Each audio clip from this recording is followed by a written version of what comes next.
Les transformations chimiques, partie 4, réactifs limitants. Notion de réactif limitant. Voici la recette du sandwich au jambon.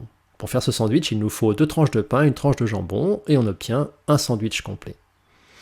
En respectant cette recette, à partir des quantités de pain et de jambon initiales, combien de sandwichs puis-je faire? Voici la réponse.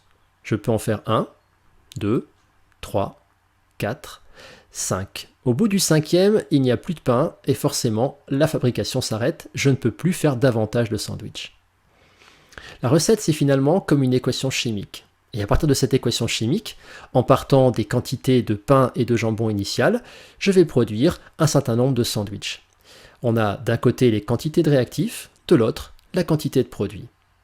On a vu que cette quantité de produits est fixée par ce qu'on appellera le réactif limitant. Ici, le réactif limitant, c'est le pain.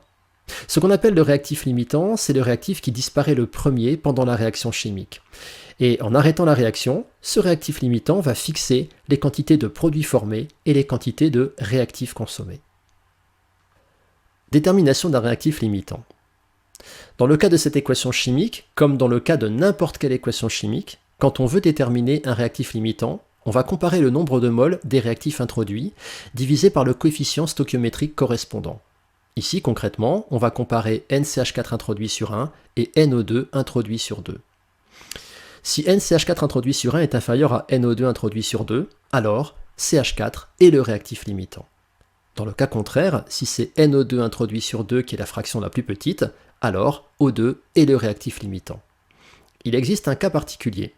Dans ce cas, NCH4 introduit sur 1 est égal à NO2 introduit sur 2. On est ici dans ce qu'on appelle un mélange de réactifs stoichiométriques, c'est-à-dire que les réactifs sont introduits dans des proportions qui respectent exactement les proportions de l'équation chimique. À la fin de cette transformation, il ne restera plus aucun réactif. Question concrète. On mélange 4 moles de CH4 et 6 moles d'O2. Quel est le réactif limitant? Vous pouvez, si vous voulez, bloquer la vidéo pour répondre à cette question avant de regarder la correction. Voici la correction. On compare NCH4 introduit sur 1 et NO2 introduit sur 2.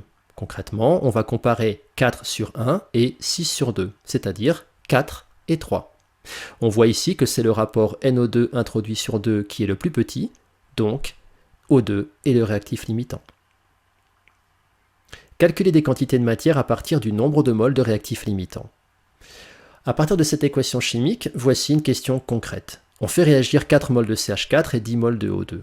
Combien de moles de CH4 et de O2 restent-ils? Combien de moles de CO2 et d'H2O sont produites? Pour répondre à cette question, dans un premier temps, on doit d'abord savoir quel est le réactif limitant. La question d'abord est donc, en mélangeant 4 moles de CH4 et 10 moles d'O2, quel est le réactif limitant? On va comparer NCH4 introduit sur 1 et NO2 introduit sur 2, c'est-à-dire 4 sur 1 et 10 sur 2, ou encore 4 et 5. Cette fois-ci, c'est le nombre de moles de CH4 introduit sur 1 qui est le plus petit. CH4 est le réactif limitant.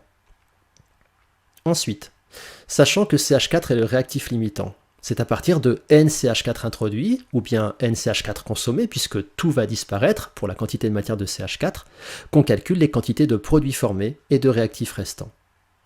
On va donc rédiger de la façon suivante. D'après l'équation chimique, NCH4 consommé sur 1 est égal à NO2 consommé sur 2. On en déduit le nombre de moles de O2 consommé. NO2 consommé est égal à 2 fois NCH4 consommé, c'est-à-dire 2 fois 4, 8 moles.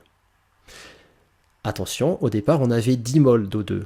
On va donc avoir un nombre de moles de O2 restant égal à 10 moins 8, c'est-à-dire 2 moles. Concernant CH4, CH4 est le réactif limitant, donc par définition, il ne reste plus de CH4 à la fin de la réaction. D'après l'équation chimique, on sait que NCH4 consommé sur 1 est égal à NCO2 formé sur 1 est égal à NH2O formé sur 2. De ce bilan de matière, on va tirer que NCO2 formé est égal à NCH4 consommé, c'est-à-dire 4 moles. Et on va déduire aussi que NH2O formé est égal à 2 fois NCH4 consommé, c'est-à-dire 2 fois 4 égale 8 moles.